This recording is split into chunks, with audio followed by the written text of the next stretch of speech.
যে গরম পড়েছে এই মুহূর্তে কিন্তু বাচ্চাকে এমন কিছু খাবার খাওয়াতে হবে যেন বাচ্চার পেট সবসময় ঠান্ডা থাকে এবং বাচ্চার পানির অভাব পূরণ করে সেই সাথে বাচ্চার গ্যাসের সমস্যা দূর হয়। আসসালামু আলাইকুম প্রিয় দর্শক, বাচ্চাদের গভীর ঘুম হতে এবং পানি শূন্যতা দূর করতে, পেটের গ্যাসের সমস্যা দূর করতে এমন একটা খাবার রেসিপি শেয়ার করছি। প্রিয় দর্শক, এই খাবারটা রান্না করার জন্য এখানে আমি পোলাওয়ের চাল ব্যবহার করেছি। আপনারা চাইলে ভাতের চালও ব্যবহার করতে পারেন।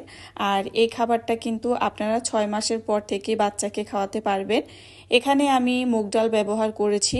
যেই গরম পড়েছে এই গরমে বাচ্চা থেকে বুড়ো সবার জন্য কিন্তু এমন কিছু খাবার নির্বাচন করতে হবে যেটা কিনা সবসময় পেট ঠান্ডা রাখবে। পেট ঠান্ডা থাকলে তো দুনিয়া ঠিক থাকবে, এটাই হচ্ছে আসল কথা। তো এই সময় চেষ্টা করবেন লাউ জাতীয় খাবার খেতে, সেই সাথে পেঁপে রয়েছে সেটাও খেতে পারেন। তরল জাতীয় খাবারের ভিতরে অবশ্যই আপনাদেরকে ডাবের পানি খেতে হবে, তার পাশাপাশি কিন্তু লেবুর পানি খেতে হবে। আপনারা বাসায় ডিটক্স ওয়াটার তৈরি করে খেতে পারেন। প্রিয় দর্শক, ভিডিওর বাইরে একটু কথা বললাম, যদিও এটা খুবই স্বাস্থ্য উপকারী। তো যাই হোক, এই গরমের সময় সবাই একটু সাবধানে থাকার চেষ্টা করবেন। তো যাই হোক, এখানে কিন্তু চাল এবং ডাল দুইটা উপকরণ ধুয়ে এরপরে আমি রান্নার জন্য বসিয়ে দিয়েছি। এখানে সামান্য পরিমাণ লবণ ব্যবহার করেছি এবং সুগন্ধের জন্য একটু তেজপাতা ব্যবহার করছি। যেহেতু অনেক গরম পড়েছে সেক্ষেত্রে আমি তেমন কোনো মশলাই কিন্তু এখানে ব্যবহার করব না, একদম সাদাসিধাভাবেই বাচ্চার জন্য খাবারটা রান্না করে দিব। আর এখানে কিন্তু আমি খাবারটা যে রান্না করব সেটা লাউ দিয়েই করব, যেহেতু প্রচণ্ড গরম পড়েছে। আর অবশ্যই 1 বছরের থেকে বাচ্চার খাবারে লবণ দিতে পারবেন, 1 বছরের আগে দিবেন না। তো এখানে কিন্তু আমি লাউটা কেটে নিচ্ছি, খুবই ছোট ছোট করে কেটে নিতে হবে রান্নার সুবিধার জন্য। সবচেয়ে ভালো হয় আপনি যদি এই লাউটা গ্রেট করে নেন, কারণ লাউ একটু সিদ্ধ হতে কিন্তু বেশ ভালোই সময় লাগে। তো যাই হোক, এখানে পোলাওয়ের চাল আর মুগ ডাল হতে বেশ একটা সময় লাগবে না। তো আপনারা যদি গ্রেট করে নেন সেক্ষেত্রে কিন্তু ঘুটনির সাহায্যে ঘুটে দিলেই খাবারটা খুব সুন্দরভাবে ম্যাশ হয়ে যাবে। আর এভাবে কেটে দিলে আপনারা কিন্তু ব্লেন্ডার ব্যবহার করতে হবে। তো যাই হোক, এখানে কিন্তু এই পর্যায়ে আমি কোনো তাল মিষ্টি ব্যবহার করছি না, কারণ বাচ্চাকে একটু লবণাক্ত তৈরি করে খাবারটা খাওয়াবো। বাচ্চা যদি মিষ্টি খাবার পছন্দ করে সেক্ষেত্রে সামান্য পরিমাণ তাল মিষ্টি ব্যবহার করতে পারেন। আর এমন কিছু খাবার দিয়ে বাচ্চাকে খাবারটা খাওয়ানো উচিত। লাউ তো বাচ্চা থেকে বড় সবার স্বাস্থ্যের জন্য ভীষণ উপকারী, বিশেষ করে এই গরমে। লাউ কিন্তু অনেক ফাইবারযুক্ত একটি খাবার এবং তার পাশাপাশি লাউ পেট ঠান্ডা রাখতে সাহায্য করবে এবং গ্যাসের সমস্যা দূর করে। লাউতে কিন্তু 92 থেকে 96% পানি রয়েছে। তো চেষ্টা করবেন এই সময় যেন বাচ্চাকে একটু এমন হালকা পাতলা খাবার দিতে যেটা বাচ্চার তার শরীরের সাথে বহন করে নিতে পারবে। তো যাই হোক, এখানে একটু সামান্য পরিমাণ ঘি ব্যবহার করছি, কারণ ঘি দিলে এটা যেহেতু স্বাস্থ্যকর ফ্যাট, তো এটাকে তো বাচ্চার খাবারে একটু দিতে হয়। তবে সব সময় না দিলেও কোনো সমস্যা নেই এই গরমের ভিতরে। তবে আপনার বাচ্চা যদি 2 দিন বা 3 দিন ধরে ঘি না খায় সেক্ষেত্রে যদি আপনি সামান্য পরিমাণ ঘি ব্যবহার করেন এতে কোনো সমস্যা নেই। তবে সকালের নাস্তায় দিলে অনেক বেশি ভালো হয় বাচ্চার খাবারে। তো এই পর্যায়ে কিন্তু আমি এখানে আরও সুন্দর একটা ফ্লেভারের জন্য, যেহেতু অন্য কোনো মশলাই আমি ব্যবহার করিনি, সেজন্য কিন্তু এখানে আমি সামান্য পরিমাণ জিরার গুঁড়াটা ব্যবহার করব। আর জিরার গুঁড়াটা ব্যবহার করে দিয়েছি। আর এরপরে চুলার আঁচ অফ করে ঢাকনা দিয়ে ঢেকে রাখবো যেন সমস্ত ঘ্রাণটা এই খাবারের ভিতরে ছড়িয়ে পড়ে। প্রিয় দর্শক, এটা কিন্তু আপনারা খিচুড়ি আকারে রান্না করেও খাওয়াতে পারবেন, যেহেতু এখানে কিন্তু আমি কোনো তেল ব্যবহার করিনি। তো তেলের পরিবর্তে কিন্তু সামান্য একটু ঘি ব্যবহার করেছি। হলুদ, পেঁয়াজ, রসুন এগুলো কিছুই ব্যবহার করিনি, শুধু সাদাসিধেভাবেই বাচ্চার জন্য খাবারটা রান্না করে নিয়েছি। আর এই তো এভাবে কিন্তু একটু আপনারা চাইলে ব্লেন্ডার করেও খাবারটা দিতে পারেন আপনার বাচ্চাকে। তো এভাবে 6 মাসের পর থেকে কিন্তু আপনি বাচ্চাকে খাওয়াতে পারেন। প্রিয় দর্শক, এই খাবারটা যদি 6 মাস থেকে খাওয়াতে চান সেক্ষেত্রে শুধু লাউ এবং মুগ ডাল নিয়ে ভালোভাবে সিদ্ধ করে বাচ্চাকে একটা পিউরি তৈরি করে খাইয়ে দিতে পারবেন। এতে কিন্তু বাচ্চার স্বাস্থ্যের অনেক উপকার হবে, বিশেষ করে এই গরমে। এই খাবারটি যদি আপনি আপনার বাচ্চাকে নিয়ম করে যে কোনো 2 বেলাতে খাওয়ান, ইনশাআল্লাহ মাত্র 15 দিনের ভিতরেই আপনি আপনার বাচ্চার স্বাস্থ্যের পরিবর্তন দেখতে পাবেন। আসসালামু আলাইকুম প্রিয় দর্শক, বাচ্চাদের খাবার রেসিপির আজকের আয়োজনে রয়েছে খুবই পুষ্টিকর, মজাদার, সহজপাচ্য এমনই একটি খাবার।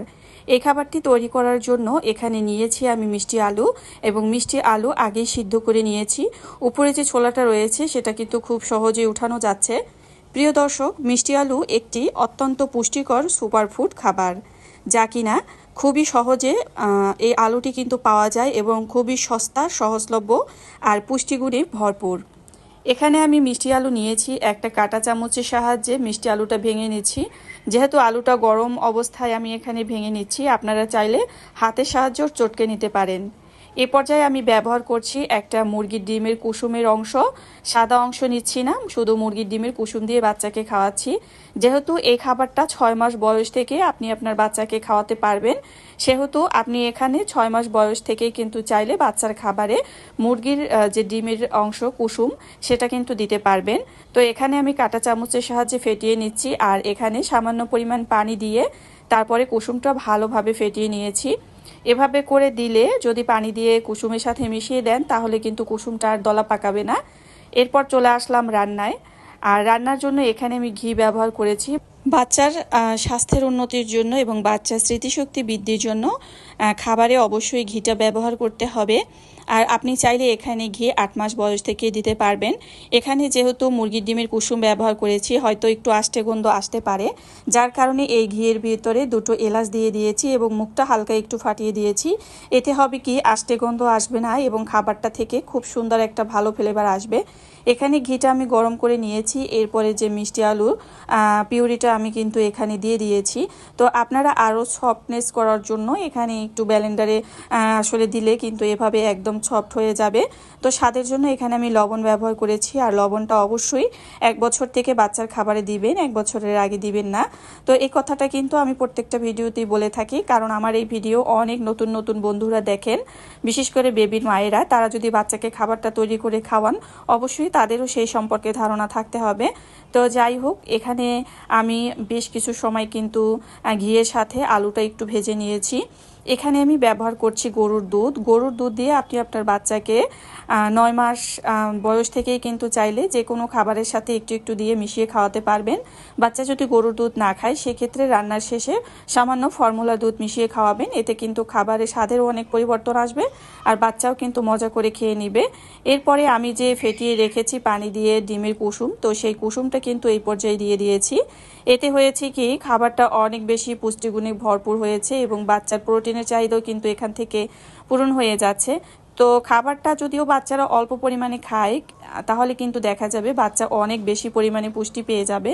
যেহেতু এখানে মিষ্টি আলু, তার পাশাপাশি ডিমের কুসুম রয়েছে, গরুর দুধ ব্যবহার করেছি, ঘি, তো এই সমস্ত উপকরণগুলোই কিন্তু বাচ্চার স্বাস্থ্যের মোটার জন্য ভীষণ উপকারী। আর অবশ্যই চেষ্টা করবেন বাচ্চাকে এই খাবারটা 6 মাস থেকে যে কোনো বয়সের বাচ্চারাই খেতে পারবে। এই খাবারটা আপনারা সকালের নাস্তায় দিতে পারবেন, এমনকি বিকালের হালকা নাস্তায় বা রাতের ভারী খাবার হিসাবেও দিতে পারেন। প্রিয় দর্শক, মিষ্টি আলু একটি অত্যন্ত পুষ্টিকর সুপারফুড, যা এতে প্রচুর পরিমাণে রয়েছে vitamin A, C, fibre, potassium এবং অ্যান্টিঅক্সিডেন্ট ভরপুর। এই মিষ্টি আলু বাচ্চার রোগ প্রতিরোধ ক্ষমতা বৃদ্ধিতে সহায়তা করে, বাচ্চার দৃষ্টিশক্তি ভালো রাখতে সাহায্য করে, বাচ্চার হজম শক্তি উন্নত করে, হার্ট সুস্থ রাখে এবং ক্যান্সার প্রতিরোধে সহায়তা করে। বাচ্চার ত্বক ও চুলেরও স্বাস্থ্যের জন্য ভীষণ উপকারী। এই তো রান্নাটা হয়ে গিয়েছে, আর এখন তো আমি আমার বেবিকে অবশ্যই এই খাবারটা খাইয়ে দিতে একদমই ভুল করব না। আলহামদুলিল্লাহ, যে কোনো খাবারই আমার বাচ্চা ভীষণ মজা করে খায়, আর যার কারণে আমি অনেক আগ্রহ নিয়ে বিভিন্ন রকমের খাবার কিন্তু শেয়ার করার চেষ্টা করি। আশা করি আমার ভিডিওর মাধ্যমে বেবির মায়েরা উপকৃত হবেন। এতক্ষণ সাথে থাকার জন্য অসংখ্য ধন্যবাদ।